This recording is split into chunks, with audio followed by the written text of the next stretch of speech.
Hello everyone, welcome to today's session of Vedantu's Master Talks. I am Vamsi Krishna, the CEO and co-founder of Vedantu, and I'll be your host today.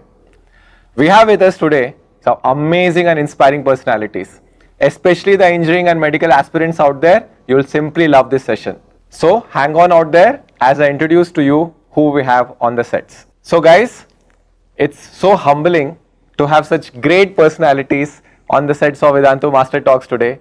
So let me take this opportunity to introduce DC Pandey sir. Welcome to Vedantu Master Talks, sir. I think DC Pandey sir needs no introduction. Any and all aspirants of engineering and medical competitive exams must have and should have read his book. In fact, I, while preparing for my own exams, while I gave JEE, completely prepared using your book, sir. It's amazing to have you. Welcome to the sets of Vedantu Master Talks. Thank you, MC. And we also have Anand Prakash, who is the co-founder at Vedantu.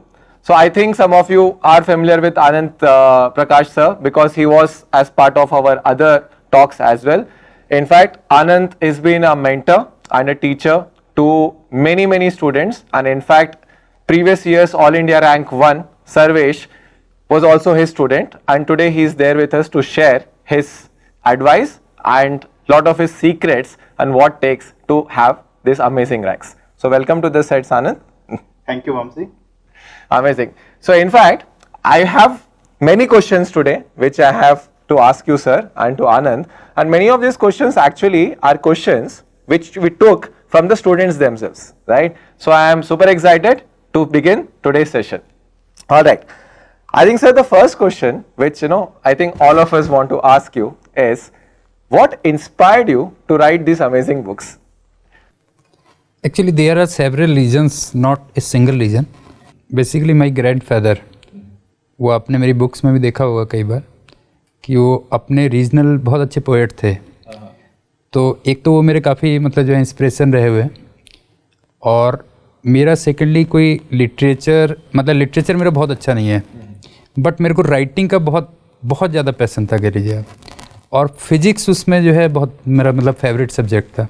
और जब मैंने लिखना शुरू किया तो मैंने देखा कि मतलब स्पेशली मतलब जनरल फिजिक्स की तो बुक्स काफ़ी थी, बट स्पेसिफिक जो कॉम्पिटिशन्स को कैटर करती हो उस टाइम पे वो नहीं थी बुक्स, कह लीजिए. तो ये सारे मिक्स एक्चुअल में वो थे जिनसे मतलब मेरे को इंस्पिरेशन मिली. बहुत बढ़िया. सर, आपकी बुक में कुछ तो खास बात है जिसकी वजह से सारे के सारे जो एस्पिरेंट्स हैं वो इतने 10,000 बुक्स हैं मार्केट में, उनको छोड़ के आपकी बुक पसंद करते हैं. इनफैक्ट मैं खुद उनमें से एक हूँ. तो मेरे ख्याल से आप थोड़ा सा इस पे प्रकाश डालें कि ऐसा क्या है, व्हाट इज सो स्पेशल और यूनिक अबाउट योर बुक और the way you have written it which actually makes it very special. Actually जैसे मैंने पहले उसमें भी आपके पहले क्वेश्चन में कहा कि मार्केट में अगर आप देखेंगे तो कई बुक्स हैं वो जनरल फिजिक्स को एक्चुअल में वो करती हैं, और हमारी जो बुक्स हैं वो स्पेशली मतलब कॉम्पिटिशन्स के लिए लिखी गई हैं, मतलब टू द पॉइंट आपको जो भी चाहिए. तो वो आई थिंक मेरे ख्याल से this may be the factor कि बच्चे लाइक करते हैं मतलब उसको. आनंद, आप क्या कहना है? No, I have suggested this book to so many, top students. The major reason, as sir has quoted, is it is to the point. And most of the book, they deviate because either they have lot of questions or they are focusing not in a very sequential way. So, जो sir की किताब है उसमें बहुत ही सारी जो questions हैं वो sequence में लिखे हुए हैं. And because of that, it helps the student build their topic from basic to a very top level. Great. Since you are mentioning about sequence, I have one question for Pandey sir. Sir, if you look at any book, and especially your book also, there are many questions. There are so many questions, right? And many of the times, बच्चों को सारा का सारे questions एक साथ करने में बहुत दिक्कत होती है. तो one of the questions which we get asked a lot is, how do you attempt this book, right? तो अगर एक DC पांडे बुक है, और for that matter any other book, right? What would be your suggestion for these aspirants कि किस तरीके से उनको ये बुक जो है करनी चाहिए या अटेम्प्ट करनी चाहिए? इसमें मेरा थोड़ा सा अपना ये वो है कि सबसे पहले तो ना बच्चों को एक ही मतलब जो है एक स्टैंडर्ड की बुक रखें. मतलब मैं नहीं कहता हूँ कि मेरी ही बुक रखें, कोई भी आप रखें, एक बुक रखें और उसको थॉरोली करें. और मैं थोड़ा सा बच्चों को एडवाइस ये करता हूँ, जैसे मेरे अगर सपोज करिए आप जो है 11th का बच्चा मतलब अगर स्टार्ट कर रहा है, IIT JEE की प्रिपरेशन स्टार्ट कर रहा है, तो वो टोटल नंबर ऑफ़ डेज़ देखे कि मैं कहाँ पे एग्ज़ाम दूंगा. मतलब इनिशियली वो क्या करे, जैसे हमारी 5 टेक्स्ट बुक्स आती हैं, mechanics 1, mechanics 2, waves and thermodynamics, तो वो बेसिक मतलब जो है उसमें थ्योरी एंड क्वेश्चंस आ रहे हैं, तो उसमें रफली करीब करीब आप ये समझ लीजिए कि 5400 के आसपास एग्जाम्पल्स एंड क्वेश्चंस हैं, मतलब 5 टेक्स्ट बुक में आप ये समझिए कि एग्जाम्पल्स एंड वो हैं कह लीजिए आप। और जब भी आप दोगे तो अब तो सिस्टम चेंज हो गया, तो जनवरी में आप पहला मेंस दोगे, आप रफली जनवरी में पहला मेंस दोगे, तो आप ये मान के चलो कि आप टारगेट ये रखो कि आप अक्टूबर के आसपास जो है, उस साल अक्टूबर के आसपास आपके मतलब 5 बुक्स कंप्लीट हो जाएं। मतलब इनिशियली आप केवल 5 बुक्स रखिए, अगर मेरी किताबों को फॉलो करते हैं तो आप केवल 5 बुक्स रखिए आप, और वो अक्टूबर तक का आप टारगेट रखिए। और आप ये देखिए कि नंबर ऑफ़ डेज आपके पास कितने हैं अवेलेबल, कितने नंबर ऑफ़ डेज अवेलेबल है। और मैं तो कहता हूँ कि आप पूरे क्वेश्चंस को उससे डिवाइड कर लीजिए, तो आपका एक पर डे का टारगेट निकल आएगा। और ये 5400 जो मैं कह रहा हूँ उसमें एग्जाम्पल्स भी इंक्लूडेड हैं, एग्जाम्पल्स, इंट्रोडक्टरी एक्सरसाइज, तो आप देखोगे बड़ा कम टारगेट आता है, मतलब रफली मतलब आपका 12 to 13 क्वेश्चंस पर डे का आता है, जो ईजिली मतलब अचीव हो सकता है, बट आपको कोई भी डे मिस नहीं करना। सर ये बहुत इंपॉर्टेंट बात करी आपने। In fact I think very much similar to what you just asked, one very important question जो कि ये सारे एस्पिरेंट्स पूछते हैं वो है कि हमको कितने क्वेश्चंस करने चाहिए, राइट? कितने घंटे पढ़ने चाहिए, कितनी बुक्स करनी चाहिए, मतलब इसके काफ़ी क्वेश्चंस आते हैं, आपके पास भी आते होंगे, बच्चे बहुत कंफ्यूज रहते हैं इस पे। तो सर एक कुछ एडवाइस दीजिए आप इन एस्पिरेंट्स को, कितने घंटे पढ़नी चाहिए एक IIT JEE जैसे एग्जाम को क्लियर करने के लिए या नीट को क्लियर करने के लिए, और कितनी बुक से पढ़ाई करनी चाहिए? What would you say to this aspirants on this? मतलब आवर्स के लिए तो मैं हमेशा बच्चों से कहता हूँ कि आप जब भी पढ़ते हैं या ब्रेक लेते हैं, कभी भी घड़ी लेके मतलब जो है आप मत पढ़िए, मतलब घड़ी को आप एक कोने में रख दीजिए जो है, ठीक है? आप पढ़ना स्टार्ट करिए, जब भी आपके पास टाइम है आप पढ़ना स्टार्ट करिए, ठीक? पढ़ते रहिए। एक टाइम ऐसा आता है कि आप खुद ही आप देखेंगे कि एग्जॉस्ट हो जाता है, माइंड एग्जॉस्ट हो जाता है। उसके बाद आप कितना भी करिए, आपको क्वेश्चन फिर अटेम्प्ट नहीं कर सकते आप जो है, वहाँ पे आप रेस्ट लेना शुरू कर दीजिए। अच्छा, फिर जब रेस्ट ले रहे हो तब भी आप घड़ी लेके मत करो कि मेरे को आधे घंटे का रेस्ट लेना है, ठीक है? ऐसा बिल्कुल मत करिए। जब तक आप दोबारा से रिचार्ज नहीं हो जाते तब तक आप आराम से रेस्ट लीजिए। तो मैं तो ऑलवेज मतलब ये कहता हूँ जो है, और अगर आप ऑनेस्ट हो तो आप 10 मिनट के बाद अगर रिचार्ज हो गए आप, तो आप खुद से आ जाओगे, नेचुरल से आता है, आप खुद से आ जाओगे जो है। Anand, I would like to ask the same question, क्योंकि you know you have been a mentor to the top single digit AIR 1 से लेके एम्स ऑल इंडिया रैंक 1 से लेके many students who actually despite potential could not get selected, right? So what is your suggestion to these kids? कितने घंटे पढ़ने चाहिए, कितने books करने चाहिए, कितने क्वेश्चंस करने चाहिए? So I think सर ने मेरी बात चुरा ली है, and in fact I start recommending the students to solve and focus only on one book. So either you are going to a coaching or you are self-studying. Every time you require a book to be dependent on, because book has a complete coverage, but you should be dependent only on one book. I have seen over the years of 12 years of my teaching experience that kids, they go to books just to attempt questions of exams, because they feel कि इस book से ये question आ रहा है तो मैं ये book कर लेता हूँ, अगले एग्जाम तक उनका बुक चेंज हो जाता है, बिकॉज उनको लगता है इसमें तो नहीं आया, ये दूसरी किताब से आया है। And because of that what happens is at the end of their entire preparation they are not done with a single book, and उससे उनका कॉन्फिडेंस नीचे चला जाता है। And therefore as sir said, and I would emphasis on the same thing, that you have to focus only on one book throughout your preparation, right? So this is first. The second, you have asked how many hours. So yes, I would agree with sir कि sir ने जो कहा है कि आप घड़ी देख के मत पढ़िए, बट जब आप बैठ रहे हैं, आजकल सारे एग्जाम जो हैं वो 3 घंटे के होते ही होते हैं, चाहे आप मेंस की बात करें या एडवांस की बात करें। तो आप कोशिश करो कि आपका जो बॉडी जो है वो 3 घंटे के हिसाब से तैयार हो जाए। And therefore even initial days में you are preparing for 1 hour, let's say, slowly and gradually you have to move in such a way that you start sitting for 3 hours at a stretch, and with that particular subject, and as sir said, without any distraction, because 3 घंटे में बैठ तो गया but मैं mobile पे messages कर रहा हूँ. So that is not the way to approach. I think you have to be on the table or chair with 3 hours full concentration for any particular subject. So basically, if I could summarize and take what you just said, it's majorly around focus more rather than spread, right? Definitely. So it's the focus which is really important, be it books, be it hours, right? So quality is more important than quantity is probably what you guys are saying. I think just borrowing upon that, there are many strategies which you would have seen consistently across the successful aspirants, right? कुछ एक strategies होंगी जो कि ये बच्चे जो कि top ranks आते हैं या जो सेलेक्ट होते हैं फॉलो करते हैं in your entire career in mentoring more than like 20-25,000 students, right? So I would like to ask both of you कि क्या लगता है आपको, what are the common successful strategies जो कि ये जो बच्चे हैं जो सक्सेसफुल होते हैं इनमें आपको मिलता है? I would like to start with you, Anand. I have seen a lot of students, and every student is unique. But one thing is very common across all these top students, or I would say not top, only top students, but those who actually cross the line or those who do not cross the line. There is a difference between these guys. One, as sir said, that they are very, focused, because वो deviate नहीं करते हैं. किताब किया तो एक किया, teacher पे फोकस किया तो एक ही टीचर से mentorship ले रहे हैं.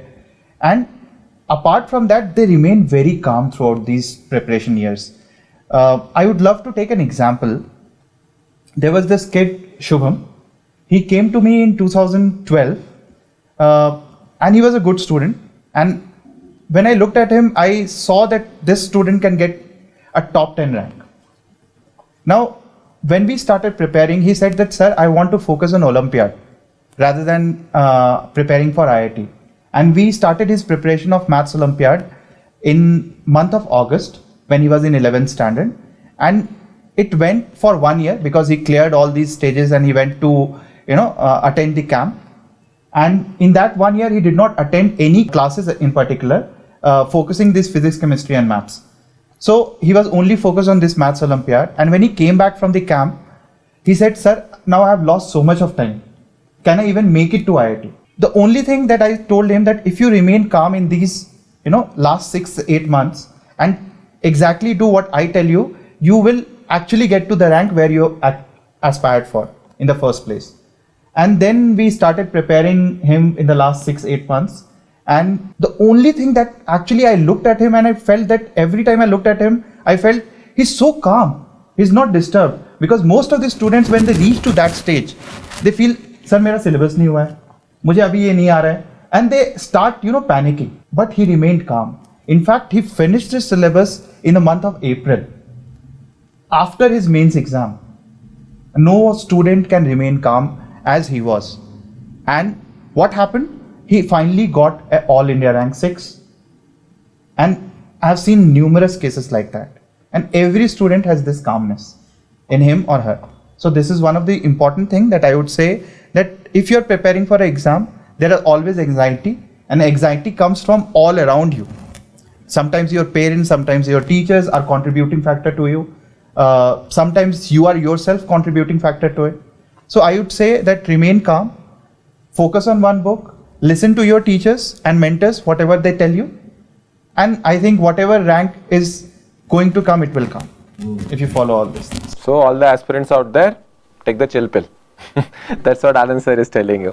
Sir, I would like to ask you कि आपने जितने भी बच्चों को देखा है, बहुत हजारों बच्चों को आपने तो खैर प्रिपरेशन करते हुए देखा है, आपके हिसाब से ऐसी क्या सक्सेसफुल स्ट्रेटजी है?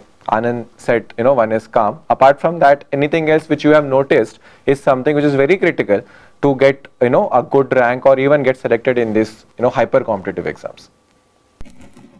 मतलब उसमें सक्सेसफुल स्टूडेंट्स में मैंने दो तीन चीज़ें ऑब्जर्व की हैं. एक तो सिंसियरिटी लेवल उनका बहुत ज़्यादा हाई होता है.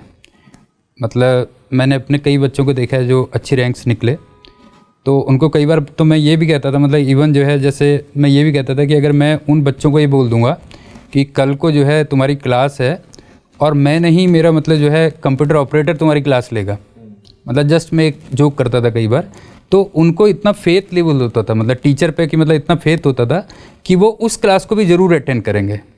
मतलब वो टीचर पे एक तो पूरा फेथ करते हैं और सिंसियरिटी लेवल बहुत ज़्यादा हाई होता है उनमें. तो एक तो मैंने ये वो देखा है, ऑब्जर्व किया है. और जैसे आनंद सर ने कहा कि वो नॉर्मली बहुत ज़्यादा डिस्ट्रैक्ट नहीं होते, मतलब वो मोस्टली एक ही किताब पे ज़्यादा फोकस करते हैं. Focused, right.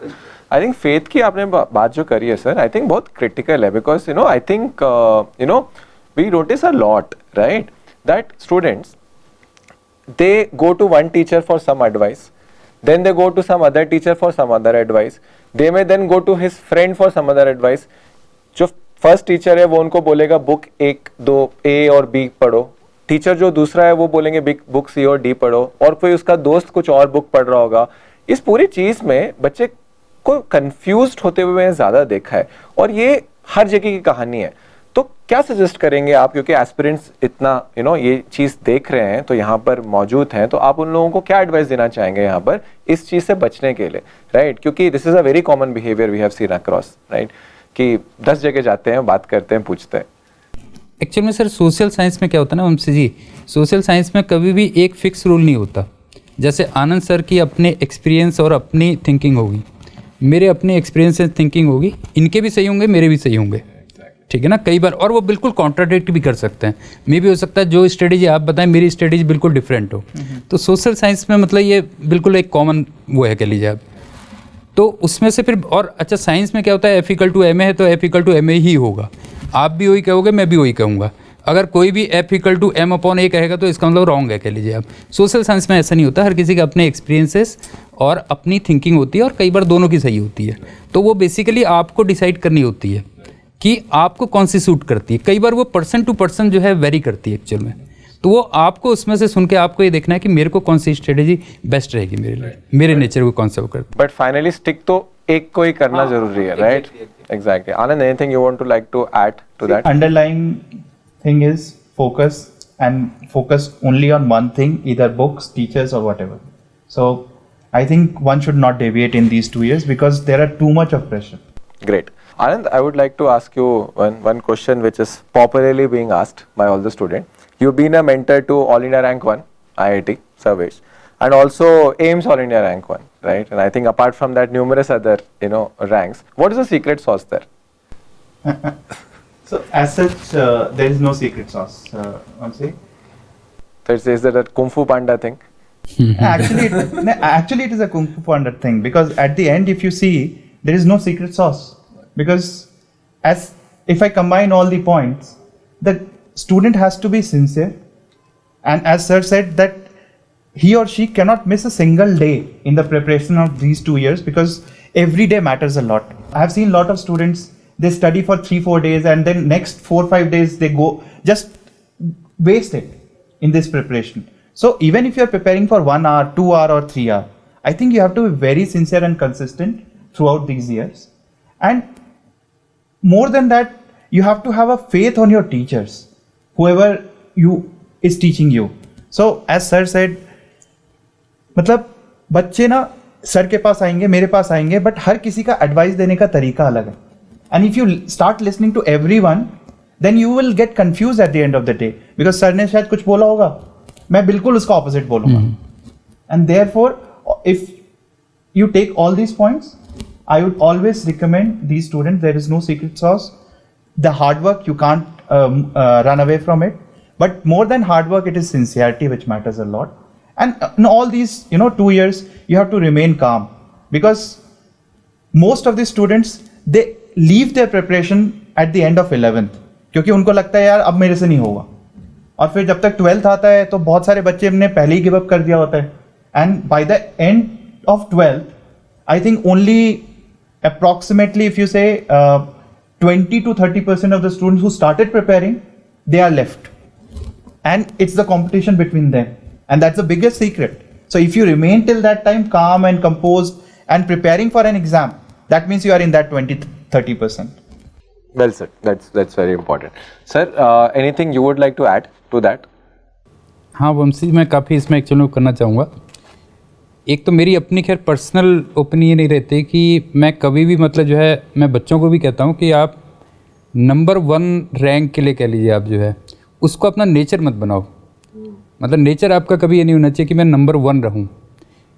क्यों? मतलब वो बाई चांस आ जाए तो बहुत अच्छी बात है, आपका वैसे ही फन में आ जाए तो बहुत अच्छी बात है, बट उसको नेचर नहीं बनाना चाहिए. क्योंकि आपका अगर एक नेचर बन गया कि मेरे को नंबर 1 रहना है, तो आप अपनी सक्सेस को, लाइफ को कभी इंजॉय नहीं करते हो, आप कभी भी इंजॉय नहीं करते हो. क्योंकि आप ऑलवेज क्या होगा, आप ऑलवेज ये चाहोगे कि मैं नंबर 1 रहूँ जो है, और इसमें कुछ भी नहीं होता. ये तो मतलब जैसे ये है कि आप सपोज करिए स्टेट हाईवे में निकल गए, मतलब एक्सप्रेस वे में निकल गए आप जो है, अगर आपका ये नेचर बन गया कि मेरे को जो है सबसे आगे रहना है, ठीक है ना, तो वो कोई ना कोई आप व्हीकल आपके सामने ज़रूर रहेगा। मतलब रूटीनली अगर आपकी गाड़ी आगे है तो कोई प्रॉब्लम नहीं है, वैसे ही आप चल रहे हो अपने एंजॉय करते हुए चल रहे हो, आपकी गाड़ी सबसे आगे है तो कोई प्रॉब्लम नहीं है, ठीक है। लेकिन आपको, मेरा अपनी पर्सनल ओपिनियन ये है कि आपको कभी भी नंबर 1 की हैबिट नहीं डालनी चाहिए, वो वैसे आ जाए तो बहुत अच्छी बात है। सो आप बोल रहे हैं कि इट्स अ कॉन्सिक्वेंस। हाँ हाँ। और उसके बाद बट ये है कि लाइफ मतलब बहुत ब्यूटीफुल है, मतलब वर्ड बहुत वो है उसके लिए, मतलब जो है सक्सेस के लिए मैं बच्चों से कहता हूँ कि सबसे पहले तो आप ड्रीम देखो, मतलब आपको ड्रीम देखने चाहिए, बड़े बड़े ड्रीम देखने चाहिए।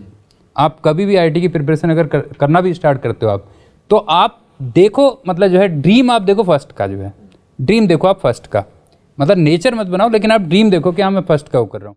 और कभी कभी डे ड्रीमिंग भी कोई बुरी नहीं होती है, कि जैसे आप खाली बैठे हुए हो, आप सोच रहे हो यार मेरी फर्स्ट रैंक आ गई, मेरा पेपर में नाम आ रहा है, ठीक है, मैं जहाँ से जा रहा हूँ तो लोग बाग जो है ये कह रहे हैं देखो ये फर्स्ट रैंक है, तो उससे क्या होता है कि आपको मोटिवेशन मिलता है, बेसिकली उससे मोटिवेशन मिलता है आपको जो है।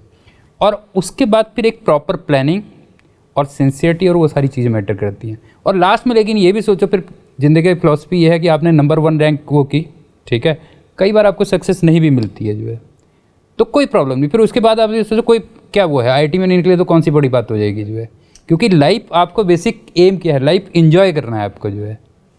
तो कई बार ऐसा भी होता है कि आपको सक्सेस नहीं मिली तो कोई प्रॉब्लम नहीं है, आईटी में ख़त्म नहीं होती है, कई आईटी बिना आईटी वाले भी आपने देखा होगा बहुत सक्सेसफुल होते हैं, एग्जैक्टली, है ना। तो ये मेरी पर्सनल वो है। Sir, very beautiful thoughts. In fact I would like to just have a follow up question just on this. कई जगह सर हमें देखने को मिलता है कि बच्चे अनड्यू स्ट्रेस लेते हैं, और जरूरी नहीं कि बच्चे लेते हैं, पेरेंट्स हैं, राइट, पीयर ग्रुप है, टीचर्स हैं, राइट।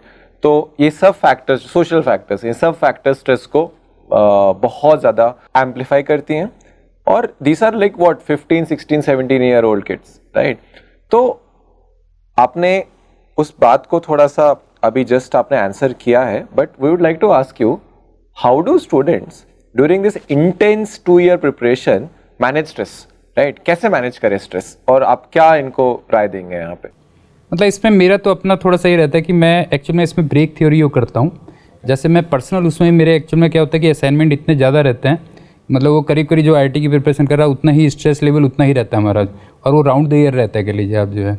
तो उसमें तो मैं क्या करता हूँ कि मैं अपने ब्रेक जो है पहले से डिसाइड कर लेता हूँ कि मेरे को आफ्टर 1 month, जैसे मेरे को अपना पर्सनल जैसे घूमने का बहुत शौक है, तो मैं क्या करता हूँ कि आफ्टर 1 month मैं पहले 1 या 2-3 months बाद जो है मैं पहले से टिकट वगैरह सब बुक कर लेता हूँ। तो अब वो 2-3 months में क्या होता है कि मैं जो है वर्क कर लेता हूँ, मतलब स्ट्रेस फ्री होके, कि इसलिए चलो मैं 2-3 months के बाद जो है 2-3 months के बाद मेरे को यहाँ पे घूमने जाना है। और मैं कई बार शॉर्ट ब्रेक भी वो कर लेता हूँ, जैसे नॉर्मल में मैं क्या करता हूँ 10 days या 15 days के बाद मैं पहले से डिसाइड कर लेता हूँ कि इतनी तारीख को हम मूवी देखने जाएंगे, और मतलब पहले से डिसाइडेड होता है, वो टाइम टेबल में फिक्स होता है कि मूवी देखने जाना है। तो एक शॉर्ट ब्रेक कह लीजिए आप, और एक लॉन्ग ब्रेक कई बार 2-3 months के बाद आप वो कर लेते हो जो है, तो वो थोड़ा सा स्ट्रेस लेवल मतलब मेरे को भी कम करता है, और मैं अपने बेटे भी, मेरा छोटा बेटा है वो अभी आईटी की प्रिपरेशन कर रहा है, उसको भी मैं यही करता हूँ। आपसे आपने छोटे बेटे को भी नहीं छोड़ा है। बहुत बढ़िया, फिर तो काफी क्वेश्चंस तो बिल्कुल रिलेवेंट ही होंगे, घर पे चल रहा होगा। नहीं बट काफी अच्छा लगा। तो आप कैसे सजेस्ट करेंगे सर, ये जो आपने ब्रेक थ्योरी दी है, ये एस्पिरेंट्स कैसे अप्लाई करें अपने 2 साल की प्रिपरेशन में? मतलब वो जैसे उनको जो भी अच्छा लगता है, कई बच्चे होते हैं जैसे वो क्रिकेट खेलना पसंद करते हैं या मूवी देखना पसंद करते हैं, तो पहले से ही अपने पेरेंट्स को बोलते हैं कि आफ्टर 1 week मैं इतने टाइम पे जो है मूवी देखने जाऊंगा, और या 2-3 months के बाद जब भी उसको हॉलीडे मिल रही है तो पहले से पेरेंट्स से कहते हैं कि वहाँ पे मैं 2-3 दिन का ब्रेक लूँगा और मैं घूमने जाऊँगा। तो वो 2-3 months आप देखिएगा बहुत आराम से आप काम कर लेते हो जो है, क्योंकि आपके दिमाग में बैक ऑफ द माइंड आपको कहीं पर रहता है कि मेरे को वहाँ पर ब्रेक मिलेगा, तो फिर आप कर ले जाते हो उसको जो है। Anand, I would like to ask you the same question. How do you suggest these aspirants manage stress of this 2 year preparation? So, I would quote with an example here. Again, a student, he was preparing for medical exam, and he was doing good for, almost 1.5 years. And suddenly I saw that his marks started dipping when October came, when he was in 12th standard. And I tried to, find out the reason that why his marks are going down, but पूरे उसमें मुझे कुछ मिला ही नहीं कि actually क्या हो रहा है, इसके मार्क्स क्यों जा रहे हैं। उसका हार्डवर्क बढ़ गया था, सारे काम वो कंप्लीट कर रहा था, बट उसके मार्क्स नीचे जा रहे थे test by test. And actually it was the first batch of medical that I was teaching. एंड मैंने मजाक में ही वंशी को और मेरे एक अनदर को फाउंडर पुलकित मैथ्स टीच करते हैं, उनको मैंने कहा था कि हमारे इस बैच में से 15 बच्चे थे, 2 बच्चे एम्स जाएंगे. और पुलकित ने कहा था छोटे से शहर पटियाला में 2 बच्चे एम्स चले जाएंगे, how is it possible. And मेरा पहली बार मुझे एज ए टीचर मुझे डर लग गया था कि यार पहला बैच है, मैंने कुछ बोला है और मुझे तो लग रहा है अब तो नहीं होगा. Because as a parent we start as teachers we become parents of the kid and we feel stressed also. So मैंने अपना स्ट्रेस भी पास करने की कोशिश करी उसको, तू मेहनत नहीं कर रहा होगा, थोड़ी सी और मेहनत कर ले. तो सर ने एग्जैक्टली जो अभी पॉइंट बोला है वही हुआ. कुछ हम क्रिकेट खेल रहे थे जस्ट क्लास के बाद, एंड मैंने उसको बुलाया कि Amit just come here and play cricket with us. And he said नहीं सर, मैं तो अपना अभी खेल वेल ना बंद किया हुआ है and I am just focused on studies. And that was the eureka moment. मुझे लगा कि ये खेल नहीं रहा है ना, इसलिए इसके मार्क्स नहीं आ रहे. एंड अगले दिन उसके पेरेंट्स को बुलाया, मैंने बोला आपने इसके खेल वेल बंद किया क्या? तो उन्होंने बोला हाँ अभी मैंने बिल्कुल सब बंद करा दिया, इसको एम्स लेके जाना है. मैंने बोला सर अगर आप इसको क्रिकेट नहीं खेलने देंगे इसका एम्स नहीं हो रहा है. And parents were completely furious because most of the time I think parents require counselling. So मैंने उनको बोला कि सर आप मुझ पे छोड़िए, अगर मैं बोल रहा हूँ इसका एम्स होगा तो होगा, आप बस मेरे पे जो मैं बोल रहा हूँ करने दीजिए. And then he started playing cricket for 1 hour and suddenly his marks improved. and finally he got all India rank 7 in it. So clearly I would resonate with what sir has said. कि अगर उसने वो break नहीं लिया होता, अगर उसने अपने रूटीन को चेंज नहीं किया होता तो शायद उसका एम्स नहीं होता. and as teachers and many a times we don't find that reason, क्योंकि वो रीजन कहाँ से ढूंढने जाए हम, right? And I think that taught me as a teacher a lot. And from there, I think I have been following what sir just said. That I try to find out what are the hobbies of the kid and try to ensure that they follow their hobbies in between sometime when they are stressed out.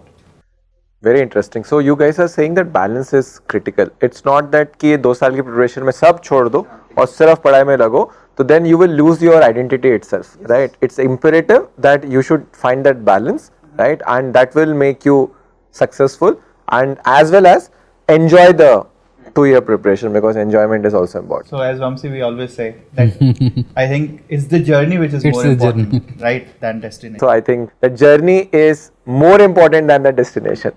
So so I think that's critical. Sir, lot of parents are also watching this session, right? So in fact one of the questions I would like to take from their behalf, right? Many parents asked कि during this 2-year preparation हम लोगों का role क्या होना चाहिए, right? हम क्या कर सकते हैं जिससे हमारा बच्चा को हेल्प हो जाए, या बेसिकली हमारा रोल क्या होना चाहिए इन 2 साल में? एक्चुअली वंशी जी मेरा इसमें थोड़ा सा ये है कि पेरेंट्स का रोल मतलब बिल्कुल वैसे ही होना चाहिए कि क्लच एंड ब्रेक की तरह. मतलब थोड़ा सा मतलब उनकी काउंसलिंग भी करते रहें, लेकिन उनको बच्चों को एकदम से रिलैक्स भी ना छोड़ें, क्योंकि कंपटीशन तो देखिए है ना. अच्छा हमारे टाइम पे क्या होता था कि हमारे टाइम पे इतनी मेटलिस्टिक चीज़ें नहीं थी, मतलब जब हम थे तो उतनी मेटलिस्टिक चीज़ें नहीं थी. उसमें बेसिक नीड केवल रोटी कपड़ा और मकान होती थी अगर आप देखिए. लेकिन आजकल तो रोटी कपड़ा और मकान तो बहुत पीछे रह गया है, मतलब वो तो नॉर्मली हो ही जाती है पूरी, ठीक. उसके आगे मेटलिस्टिक चीज़ें इतनी ज़्यादा हो गई हैं कि या तो आप बिल्कुल संन्यास ले लो, ठीक है, तब तो सही है, बट वो प्रैक्टिकली पॉसिबल होता नहीं है, ठीक. तो उसमें भी क्या होता है, जैसे आपने एक मोबाइल लिया मान लीजिए, ठीक है, आपने 15,000 का मोबाइल लिया, तो आप उससे खुश नहीं हो कि मैंने 15,000 का मोबाइल लिया, आप इससे परेशान हो कि मेरे बगल वाले के पास 20,000 का जो है मोबाइल है, ठीक. आपने एक एक्स गाड़ी ली 4 लाख की या 5 लाख की, आपने कोई गाड़ी ली, आप ये नहीं खुश हो रहे हो कि मैंने फर्स्ट गाड़ी जोड़ी है, आप बगल वाले से परेशान हो जाओगे. 10 लाख की गाड़ी लेके आएगा तो आप परेशान हो जाओगे आप जो है, ठीक. तो आपको अल्टीमेटली उसी मेटेरियलिस्टिक वर्ल्ड में जाना है, तो आपको पढ़ना तो पड़ेगा ही पड़ेगा. तो पेरेंट्स का बेसिकली वही क्लच एंड उसका होना चाहिए कि आप बच्चों पे थोड़ा सा मतलब ये भी डालिए कि यार बेटा देखो मेहनत करनी है, बट बहुत ज़्यादा प्रेशराइज भी ना करें उसको जो है. जैसे मैंने आपसे कहा ना कि रिलैक्स भी करते रहें, बीच बीच में रिलैक्स भी करते रहें कि बेटा ठीक है तू 1 वीक पढ़, उसके बाद मैं तेरे को ब्रेक दूंगा, यहाँ पे तू ब्रेक दे. तो आई थिंक दोनों चीज़ें साइमल्टेनियस चलनी चाहिए. Very important point, right. Anand, what would you suggest parents, what should they do, and more importantly what should they not do? One important thing during these 2 years of intense preparation is that they should route their queries through teachers. Okay. Because जब वो कई बार बच्चे से direct questions पूछते हैं कि बेटा, हर exam के बाद पूछते हैं कि बेटा तुम्हारा एग्जाम कैसा हुआ, तो आई have seen that students stop giving the exams itself. वो कोई ना कोई बहाना कर देंगे कि स्कूल का एग्ज़ाम आने वाला है, या फिर अभी तो मेरा सिलेबस ही कंप्लीट नहीं हुआ है. एंड देयरफॉर आई थिंक अगर उनके दिमाग में क्वेरी है कि तैयारी कैसी चल रही है, अच्छी है या बुरी है, तो टीचर से जाके ज़रूर मिले, उनसे बात करें कि बच्चे की प्रिपरेशन कैसी है. बिकॉज डायरेक्टली बच्चे से इंटरेक्ट करके आप अननेसेसरी उसके ऊपर प्रेशर डाल रहे हैं. एंड कई बार जैसे सर ने बताया था शुरू में कि एक बच्चा होता है जो अच्छा है, वो खुद से ही समझ जाता है और उस पर प्रेशर डालने की ज़रूरत नहीं पड़ती है. But most of the time बच्चे को लगता है कि जब पेरेंट्स पूछ रहे हैं तो उनको अच्छा करना है, और वो इस विचार से एग्ज़ाम देने जाते हैं और ज़्यादा प्रेशर ले लेते हैं, और एक एग्ज़ाम खराब हुआ, it leads to another exam, it leads to another exam.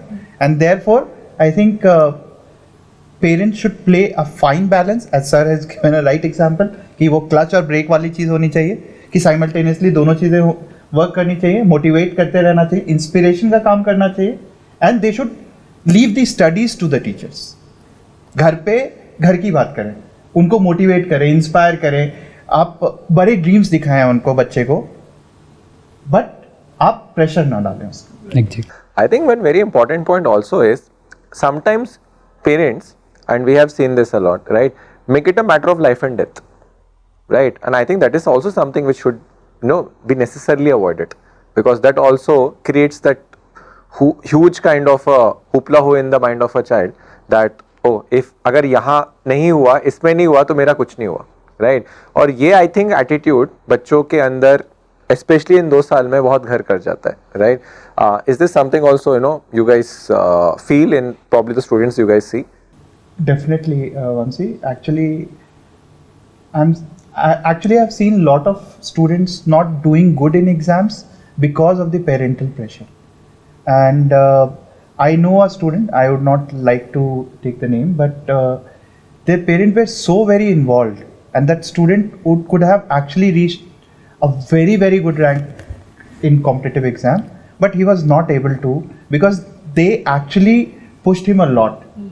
And in spite of him being capable enough, him being intelligent, he was not able to. So I think, as I have said, that they should take the student for a walk. वो बहुत ज़रूरी है. उससे क्या होगा, आप बात करिए उस इधर उधर की, आप उसको मोटिवेट कीजिए, वॉक कीजिए, be like a friend to the kid rather than just anyone who is always asking questions around academics and all. Very important point.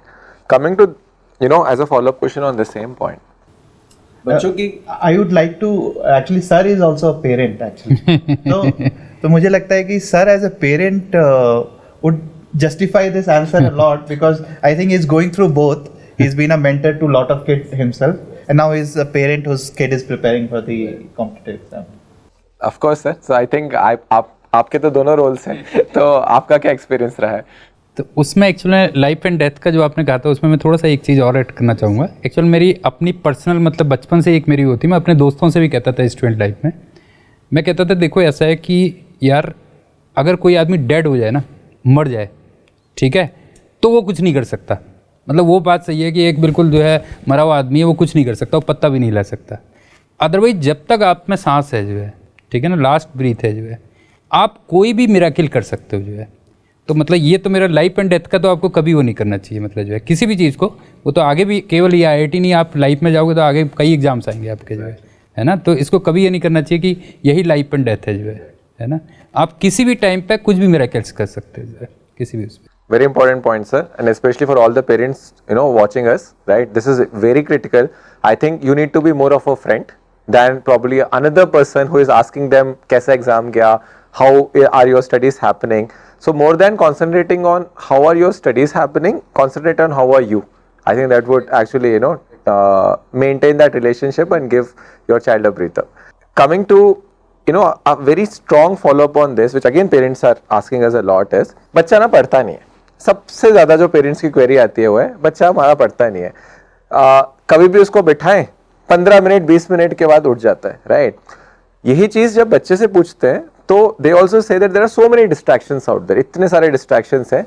आप ये मटेरियलिस्टिक वर्ल्ड की बात कर ही रहे थे, राइट? तो उसके अंदर डिस्ट्रैक्शंस इतने सारे हैं.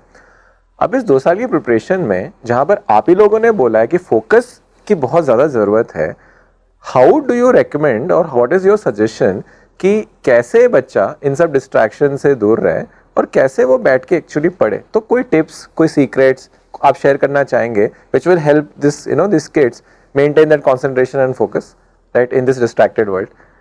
आपसे स्टार्ट करना चाहूँगा. एक तो स्मार्टफोन, आप बिल्कुल सही कह रहे हैं कि स्मार्टफोन बहुत ज़्यादा डिस्ट्रैक्शन है. मतलब मैं तो कई बार क्लास में कहता हूँ कि यार तुम जाके जो है ना उसको आज ही जाके पानी में डाल दो. और मैं ये कहता हूँ कि अपना डालने में प्रॉब्लम होती है ना, तू दोस्त का डाल दे, पानी में डाल दे और वो तेरा फ़ोन जो है पानी में डाल देगा जो है. तो सबसे मतलब अपना फ़ोन आप पानी में नहीं डाल सकते, लेकिन दोस्त का तो डाल ही सकते हो एटलीस्ट. आजकल ये लोग वाटर प्रूफ भी निकाल के ले आए हैं. तो स्मार्टफोन इस मतलब बहुत ज़्यादा बच्चों को डिस्ट्रैक्ट कर रहे हैं, उनसे थोड़ा सा वो करिए जो है. इनफैक्ट जैसे सर ने बोला ना कि टॉप वाले बच्चों में डिफरेंस जो होता है वो यही होता है कि वो खुद से समझ लेते हैं बहुत सारी चीज़ें. तो taking the example of another student Shubham, जिसकी AR 6 आई थी, एग्जाम के बाद उसने एक बच्चों के साथ टॉक किया था एंड उसने बच्चों को सबसे पहले ये बोला था कि if I would suggest you should all purchase Nokia 1100.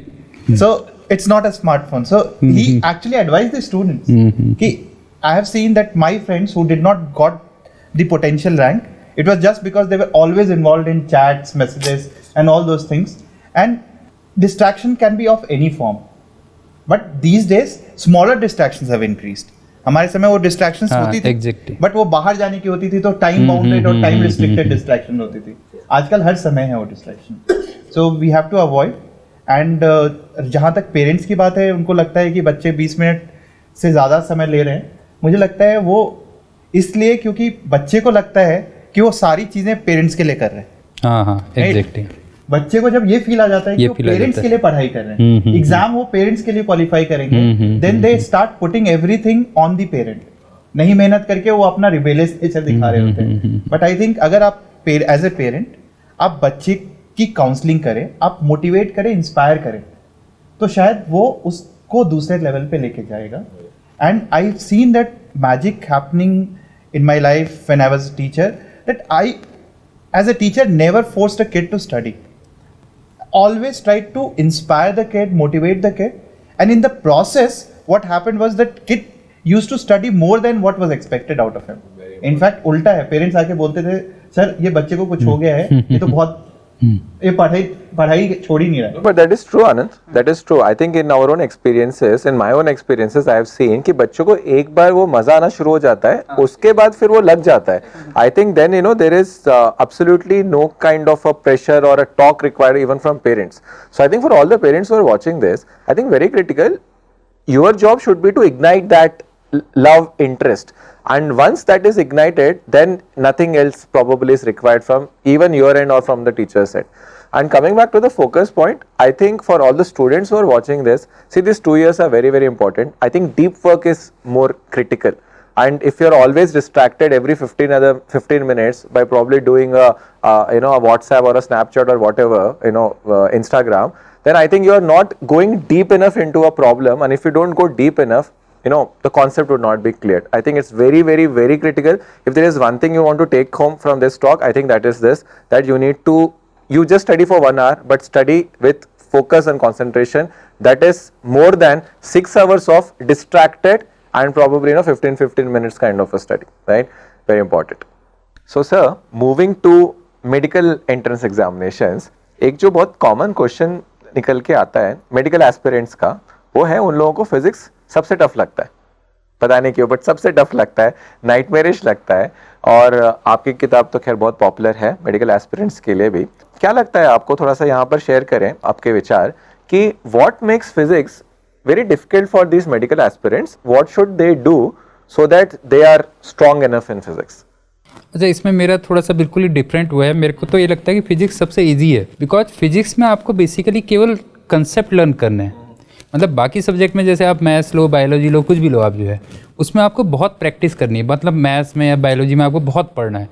Physics में तो अगर आपके कंसेप्ट क्लियर हो गए तो अपने आप प्रॉब्लम्स हो जाती हैं, लॉजिकल प्रॉब्लम्स अपने आप हो जाती हैं। आप ये देखिए, एक्चुअली बच्चे मेरे को जो लगता है वो थोड़ा सा अप्रोच थोड़ा सा गलत लेते हैं। वो प्रॉब्लम के थ्रू कंसेप्ट वो करते हैं, मतलब सोचते हैं कि मैं प्रॉब्लम ज़्यादा करूं, जबकि आपको कंसेप्ट पे ज़्यादा फोकस करना चाहिए। एक बार आपके कंसेप्ट क्लियर हो गए तो फिर तो बहुत ही 20 आवर्स लेता है physics. Okay, so this is what you suggest कि medical aspirant should focus more on concept rather than just problem. Physics basically subject ही कंसेप्ट का अगर आप देखो, वो एक्चुअली प्रॉब्लम पे ज़्यादा फोकस करते हैं ज़्यादातर बच्चे, तो वो प्रॉब्लम से कंसेप्ट नहीं आता जो है। Great point.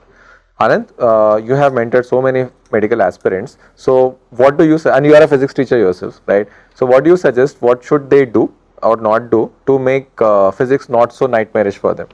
Okay, so I will add another point to what sir has said, but before what sir has said, I would take an example. In fact, my sister, sir, she was preparing for her medical exam, and it was our first year of teaching. So she was studying with us, and I went and taught her a concept, as you rightly said, and she was dropping. So she had already taken some coaching before that. And she said, भैया आपने तो इसमें मेरे को shortcut नहीं बताया, आप मुझे शॉर्टकट बताओ, मुझे कॉन्सेप्ट नहीं समझना। And I clearly relate what sir is saying that most of the medical aspirants they try to remember by doing lot of problems of physics rather than understanding the concept, because every chapter has only 4 to 5 concepts. Exactly. And if they understand those concepts, I think physics बहुत आसान हो जाती है, बहुत easy हो जाती है, बहुत right? So that is one point. The second point on the top of that is the initial preparation of physics itself.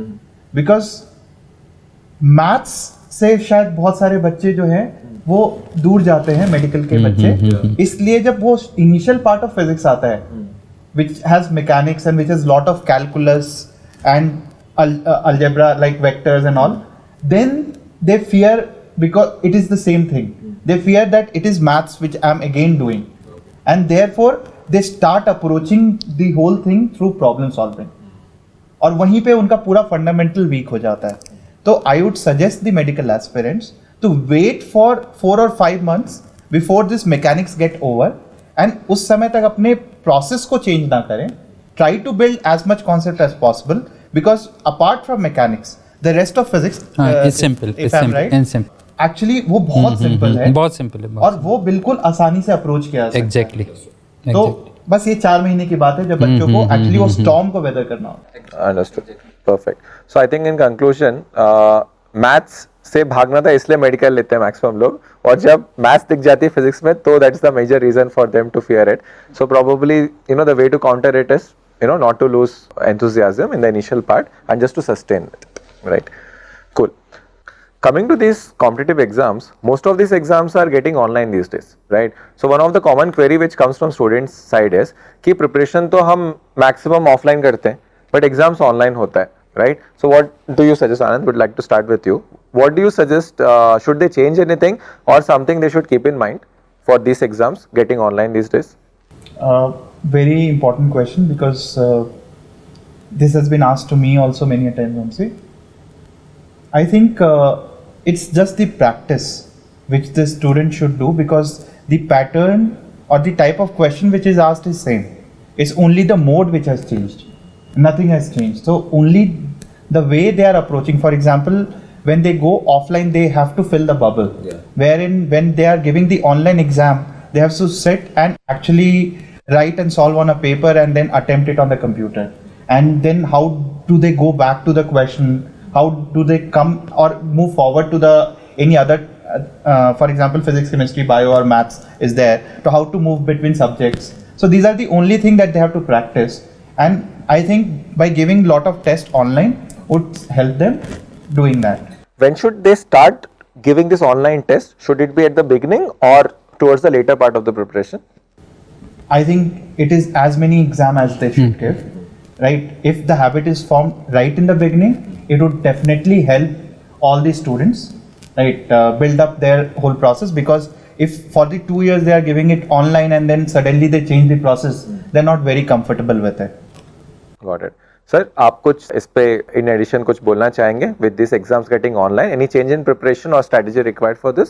नहीं, मैं आनंद सर से काफ़ी एग्री करता हूँ और उसमें थोड़ा सा ऐड और करना चाहूँगा कि एक्चुअल में जस्ट एक फियर है। जैसे आप ये देखो कि हमारी जनरेशन के जो लोग थे वो आज भी कई लोग ऐसे हैं जो नेट बैंकिंग यूज़ नहीं करते, मतलब जो है अगर आप ये देखिए जो है ना। बट अगर आप नेट बैंकिंग या उससे करना शुरू कर दें, आप टिकट बुक नहीं करते, कई लोग जो है टिकट बुक नहीं करते अब तो जो है आप ये देखिए रेलवे के टिकट वगैरह जो है ना, वो जबकि बहुत ईजी है, मतलब अगर आप देखिए तो बहुत ईजी है। थोड़ा सा आपको प्रैक्टिस वाली बात है, जैसे आपने कहा स्टार्टिंग से अगर आप बिगिनिंग से थोड़ा सा कर देंगे तो बेटर रहेगा, जो है वो ऑफलाइन से ज़्यादा बेटर रहेगा देखेंगे तो।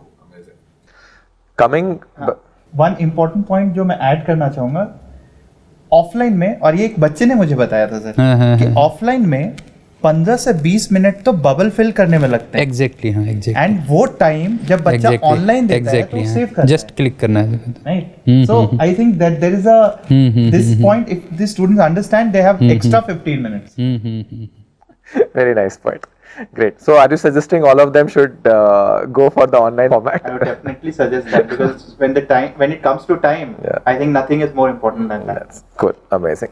Talking about patterns, Anand, I think JEE has again came out with a new pattern. आप सब लोगों ने तो सुन ही लिया होगा, the intake coming in, right? So ये काफी बड़ा चेंज है और इसको लेके काफी हलचल भी है, राइट? बच्चों में स्पेशली इस साल जो बच्चे देने वाले हैं 2019 में, इन बच्चों में तो काफी स्ट्रेस भी है इसके वजह से कि अब इसके वजह से हमें क्या कुछ चेंज करना होगा अपने तैयारी में, right? Should we do something now differently from last year and so on and so forth. So we would like to ask you as experts, right? आपका क्या सजेशन है for this new pattern? What do you suggest these aspirants? Should they change something or should just continue with their regular preparation? Right, sir? आप से start करना चाहूँगा. मतलब since ये मतलब फर्स्ट ईयर मतलब जो है वो होगा इनका जनवरी में जो है फर्स्ट टाइम मेंस का एग्ज़ाम होगा, तो आई थिंक मैं होप करता हूँ कि वो एग्ज़ाम थोड़ा सा सिंपल रखेंगे, क्योंकि फर्स्ट टाइम एकदम से लास्ट मोमेंट पे इन्होंने अनाउंस किया है, तो बच्चों के लिए मेरे ख्याल से वो ज़्यादा बेटर रहेगा क्रैक करना, मतलब जनवरी वाला एग्ज़ाम क्रैक करना ज़्यादा ईजी रहेगा, मतलब मेरी जो अपनी वो है थिंकिंग है, क्योंकि वो थोड़ा सा ध्यान रखेंगे मेरे ख्याल से थोड़ा सा बेटर रहेगा मतलब उनके लिए। और एक बैक ऑफ द माइंड उनके ये तो रहेगा ही रहेगा कि हमारे पास सेकंड चांस भी है इन केस अगर होता है, तो रूटीन अपना जैसे चल रहा है वैसे ही वो करें, जो है उसी को करें, जो है। आनंद, what would you suggest? See, I would like to add few points here. One, if a student is feeling stressed कि मुझे syllabus बहुत जल्दी खत्म करना है, तो वो बिल्कुल ना करें, because there is always a second attempt now. And they should take it as a mock test if they are feeling that they are stressed, or otherwise it's a very good opportunity for all those who are preparing, because you can give this exam, be free of the JEE mains and then concentrate only on advance. So ये भी एक बहुत ज़्यादा अच्छी चीज़ हुई है, because आपके पास फिर 6 महीने रहेंगे एडवांस के लिए प्रिपेयर करने के लिए। अदरवाइज जब आप अप्रैल में देते हैं तो अप्रैल तक आप तैयारी कर रहे होते हैं, एंड देन अप्रैल के बाद आप मई में 1 महीना ही बचता है, तो there are many students I have seen who are good, but they actually prepare for mains till April and then they start preparing for advance.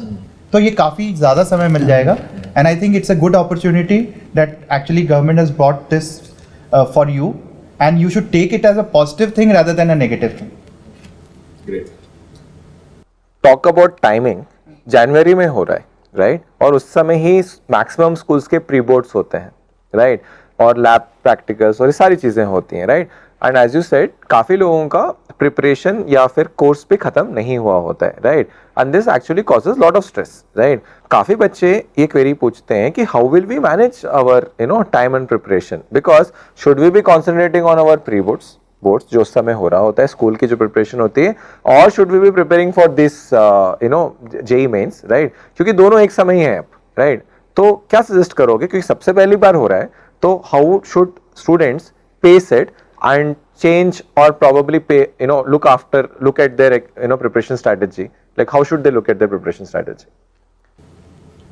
Very tricky question, Vamsi, because definitely there is an added stress because of that, but if the timing is right and if the preparation of the student in which they complete the entire 12th by the end of September, so I think it's about completion of the syllabus. So if they complete it by the end of the September or at max October, then they have a complete 2 months of time to revise the entire syllabus of 11th and 12th in November and December, and then they should go and attempt this exam.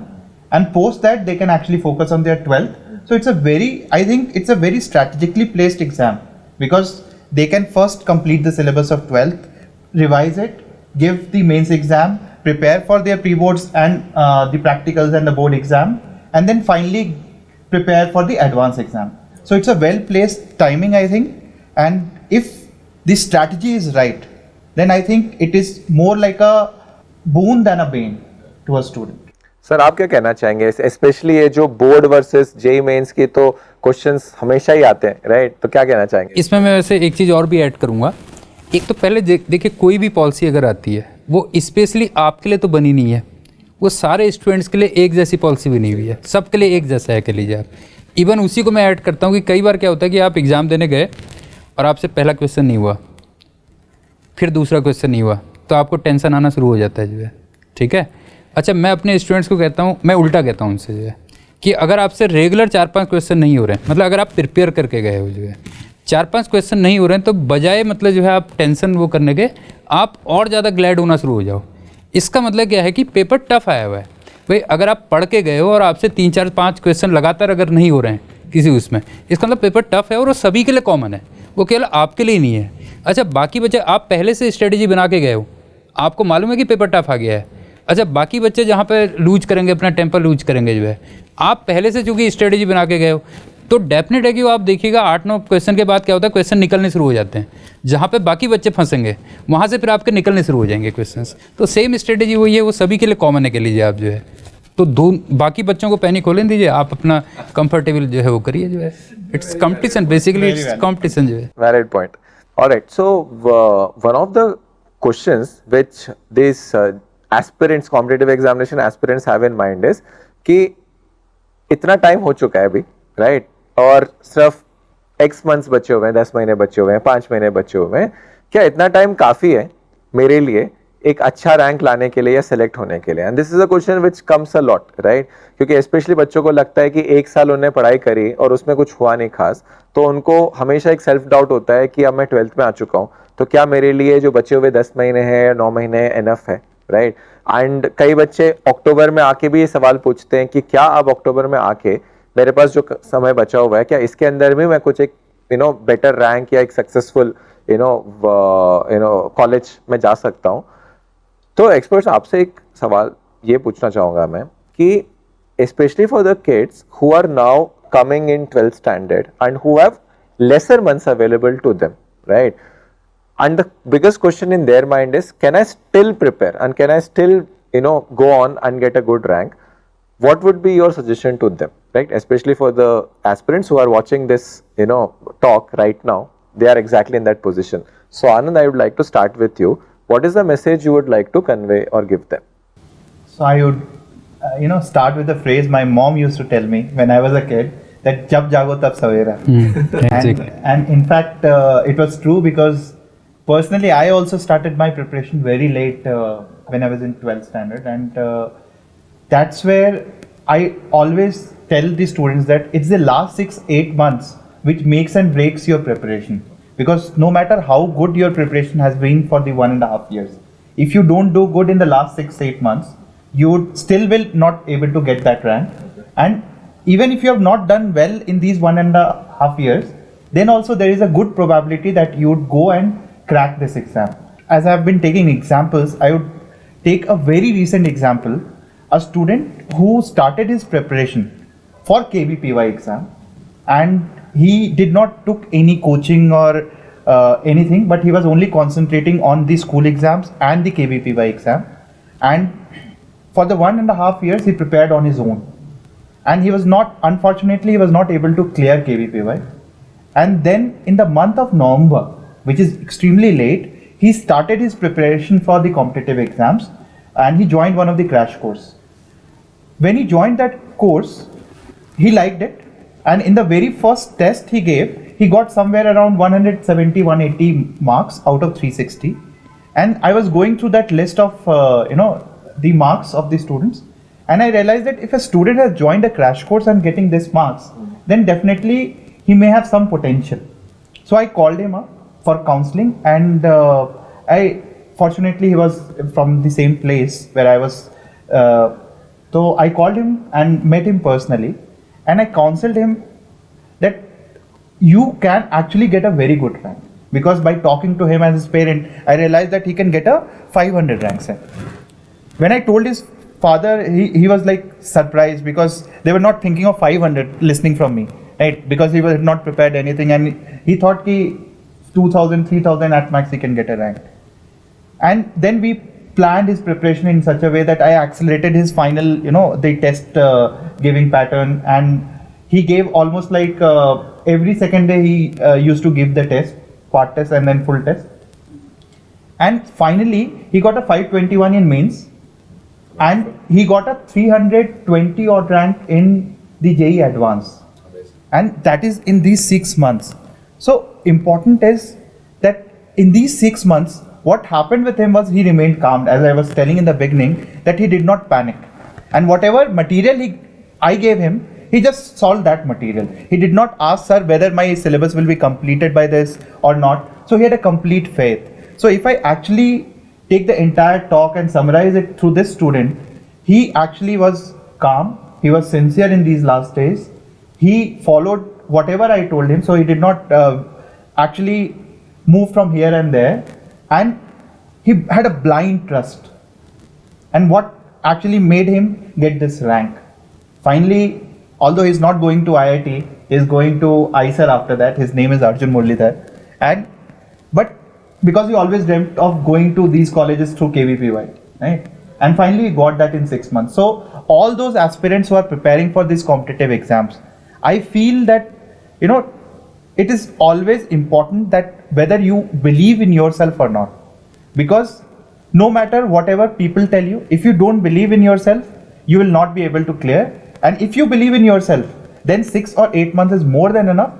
But of course, for that, I would not say that you should not prepare in these 1.5 years. You should prepare at least. You should be consistent, but you should accelerate your preparation in these last 6-8 months, and you can get whatever rank you desire in these months. Amazing. Sir, you would like to add to that? वैसे तो आनंद sir काफ़ी कुछ कह चुके हैं, but उसको मैं थोड़ा सा और जनरलाइज करना चाहूँगा. अगर आप कंपटीशन के लेवल को देखो और जिस टाइप के क्वेश्चंस बेसिकली कंपटीशंस में पूछे जाते हैं, उसके लिए एक जनरल बच्चे के लिए अगर आप देखोगे ना, और स्कूल का प्रेशर भी होता है, सब कुछ होता है, तो 2 साल की प्रिपरेशन एक्चुअल में थोड़ा सा कम है. मतलब जो है उसका प्रॉपर जो टाइम है वो करीब 3 इयर्स मतलब जो है आपको रिक्वायर्ड होते हैं. कह लीजिए आप जो है मिनिमम मतलब 3 इयर्स वो होते हैं. अच्छा, जिनके पेरेंट्स थोड़े से पहले से अवेयर हैं, तो वो आजकल क्या करते हैं कि 10 से स्टार्ट कर देते हैं, थोड़ा सा 10th या 9 से मतलब जो है स्टार्ट कर देते हैं, तो कंफर्टेबल लेवल पे रहते हैं. वो बच्चे थोड़े कंफर्टेबल लेवल पे रहते हैं. इनकेस अगर आप मिस कर गए तो कोई प्रॉब्लम नहीं है. आप पूरी अपने जो है पूरी मेहनत से आप वो करिए 11th-12th में. बट आप ये भी वो रखिए कि इनकेस अगर नहीं हो पाता है, इनकेस नहीं होता है, तो आप 1 साल ड्रॉप भी ले लीजिए. मतलब उसके लिए भी आप प्रिपेयर रहिए, कोई प्रॉब्लम नहीं है. मतलब डी पे अगर आप पहुँचे तो गोल करके ही वापस आइए फिर आप जो है. और मतलब मैं तो ड्रॉप ईयर को कई बार कहता हूँ कि ये इम्प्रूवमेंट ईयर है.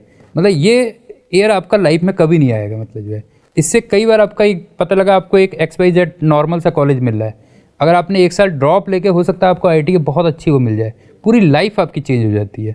अच्छा, बाकी साल क्या होता है कि बाकी ईयर तो आपकी लाइफ में हमेशा आते रहते हैं. जैसे लास्ट ईयर जो आपने वर्क किया होगा करीब करीब मोरल से आप अभी भी वही वर्क कर रहे होगे जो है. लेकिन वो जो आफ्टर मतलब 12th जो है, जो वो मतलब उसको मैं इम्प्रूवमेंट ईयर कहता हूँ. इनकेस अगर किसी बच्चे का नहीं हो पाया जो है, तो उसको ज़रूर मतलब लेना चाहिए अगर वो IIT के बारे में थिंक करता है. That's a very powerful thought. Yeah, very right thought. So, what is more important is getting into a good college. 1 साल या आधा साल बहुत छोटा है उसके सामने is basically what very important point. I think moving on to the medium itself, आजकल technology is advancing a lot, and in fact Vedantu itself is a technology platform, an online education company. So I would like to hear your thoughts on this entire revolution which is happening around online education, online teaching, right? And आपको क्या लगता है sir कि हम जब पढ़ते थे, हम लोगों ने जब प्रिपरेशन करी थी, तो ऑब्वियसली इतना सब नहीं होता था. आजकल ऑब्वियसली विद टेक्नोलॉजी एडवांसमेंट काफ़ी चीज़ें हुई हैं. So there are lot of pros, some cons also. So what are your views, and especially Vedantu being one of the online education companies, we would like to ask experts your views about this entire online education, online teaching, and would like to hear your views on the same. वंशी जी वैसे देखिए कोई भी चीज़ perfect तो कोई भी नहीं होती, pros and cons जैसे आपने कहा कि हर किसी में होते हैं, बट मैं स्ट्रांगली मतलब जो है फेवर करता हूँ ऑनलाइन क्लासेस को, क्योंकि रीज़न आप ये देखिए कि उसके प्लस कितने हैं। आपका एक तो टाइम सेव होता है ना, आपका आने जाने में टाइम सेव होता है कह लीजिए आप, और कई मतलब टीचर्स में भी आपके सिटी में हो सकता है आप एक ऐसे सिटी में हो जहाँ पे उतने मतलब जो है उस लेवल के टीचर ना हो कह लीजिए आप, ठीक है, इसके थ्रू आप उन टीचरों तक भी पहुँच सकते हो आप, ये कह लीजिए टाइम की आपके फ्लेक्सिबिलिटी रहती है। आपका एग्ज़ाम सपोज करिए स्कूल में एग्ज़ाम है, नॉर्मल कोचिंग में आप वो नहीं छोड़ सकते, आपको क्लास करनी है, इसमें आप टाइम अपने हिसाब से एडजस्ट कर सकते हो। तो मैं तो बड़ा स्ट्रांगली फेवर करता हूँ ऑनलाइन क्लासेस को। Very strong points. And you would like to add anything to that? Sir ने बहुत ब्यूटीफुली इसको कवर कर दिया है, बहुत सारे पॉइंट्स को। बस मैं तो अपना एक्सपीरियंस बता सकता हूँ, या जो हम लोग जितने भी टीचर्स जो हमारे ऑनलाइन पे टीच कर रहे हैं, we have been teacher sir offline में भी 10-12 साल टीच किए, और अब मेरा ऑनलाइन का एक्सपीरियंस है। तो एक तो स्टूडेंट के साइड पे है ही कि स्टूडेंट को बहुत सारा बेनिफिट मिलता है, टाइम का, कन्वीनियंस का, टीचर सेलेक्ट करने का, बहुत सारी मिलते हैं। बट उसके बाद एक टीचर जब क्लास में टीच कर रहा होता है, फॉर एग्जांपल जब मैं ऑफलाइन में टीच कर रहा था और मेरे सामने बच्चे बैठे थे, तो मैं बच्चों के एक्सप्रेशंस को देख के समझता था कि उनको समझ में आया है नहीं। बट यहाँ पे मेरे पास रियल टाइम में टूल्स हैं जिसमें मैं बच्चों से पूछता हूँ कि आपको समझ में आया कि नहीं आया, और बच्चे बताते हैं येस और नो के रूप में कि उनको समझ में आया कि नहीं। अगर 85% बच्चे नहीं समझ, अगर उनको समझ में आ गया, तभी मैं शायद वो टॉपिक पे आगे जाता हूँ।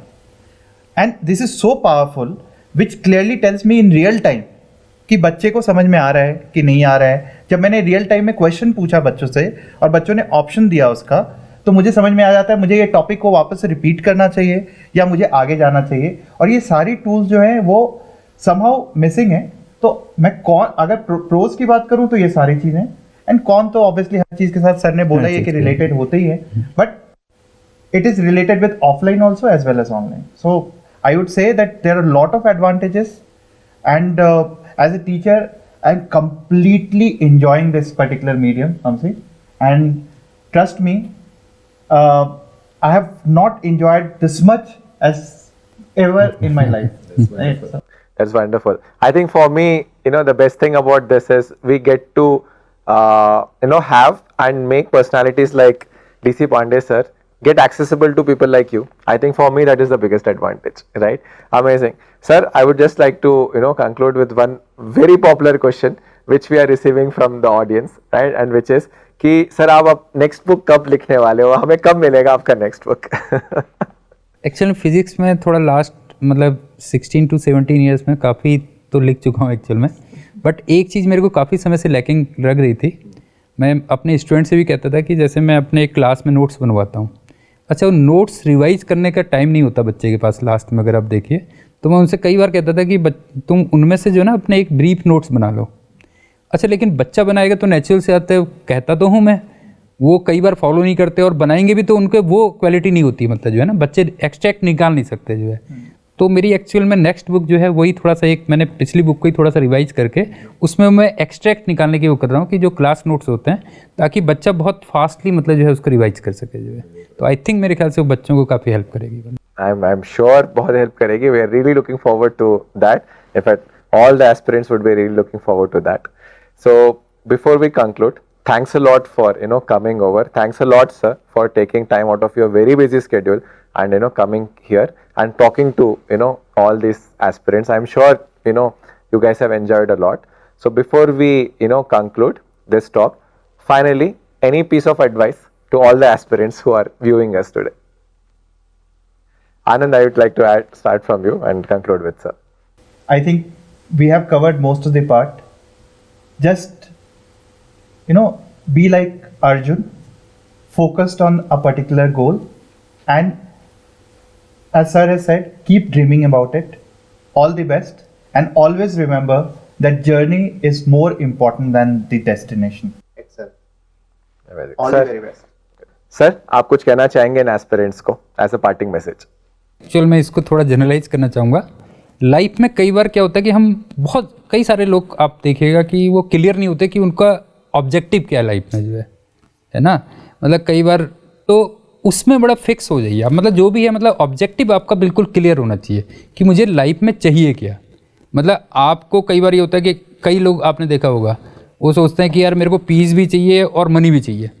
आप एक प्रायोरिटी अपनी बिल्कुल फिक्स करिए कि मेरे को क्या चाहिए, लाइफ में चाहिए क्या, और अकॉर्डिंगली जो है उसके हिसाब से फिर आप प्लान करिए। एंड बाकी तो हम काफ़ी, आनंद सर काफ़ी कह चुके हैं। All the best and thank you MC। Amazing. On that wonderful note, thanks a lot to all the aspirants who have tuned in on Vedantu's Master Talks. It's our endeavor to get personalities like these people accessible to you and get them to share their lessons and their tips and their thoughts, and I'm sure you would benefit a lot from it, right? All the very best and do great in life. Thanks.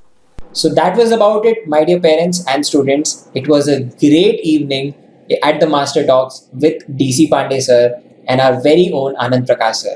It was a phenomenal audience today. I mean, it was great having all of you.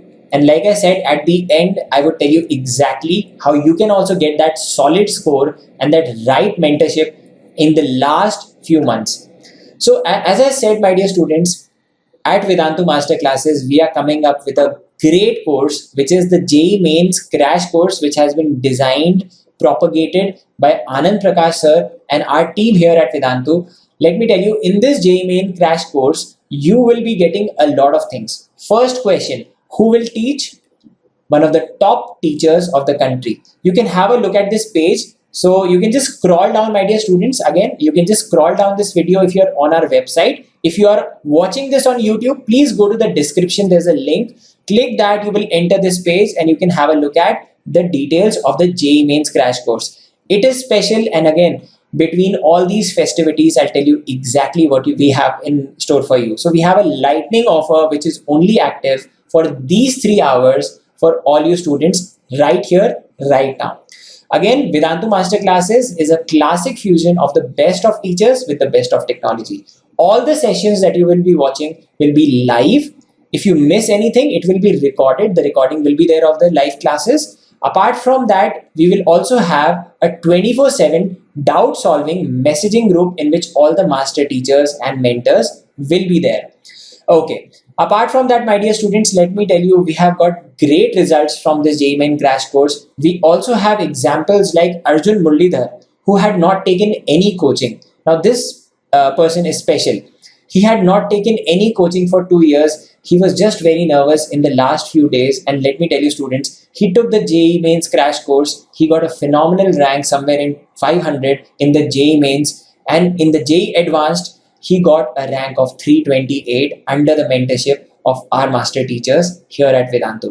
Apart from that, let me also tell you, students, this just does not contain the recipe for your cracking JEE, for your getting a good rank in JEE, but this will also assist you in your CBSE board classes. Okay, so do know that it also has this. So it has a lot of things. And the special thing about today's students is that today with JEE Crash Course, you will also get the access to National Test Series module. Again, among, as I said, between all these festivities, today is special, my dear students. You can have a look at the entire page. It has explained everything here. Is that all? Yes, but I'm still not telling you one thing. Okay, so everyone, please enroll for this life-changing master course at just 14,999. And you can press on enroll now. This will take you to a secure page at Vedantu where you can enroll for this life-changing course. Again, time is running out. I hope to see all of you in the master course. Apart from that, my dear students, what I was not telling you are the bonus features. Please go through these bonus features. We have some really good sessions like strategies for JEE, like how you can save a lot of time for JEE, how you can understand and retain more by multiple master teachers out here. So let me tell you, students, this is something which is very important. In the last mile, hit the nail really hard. So this is Namo Kaul signing off from Bangalore, and we at Vedantu Masterclasses want to wish you all the very best for your JEE Mains and Advanced. Crack JEE with flying colors. Bye.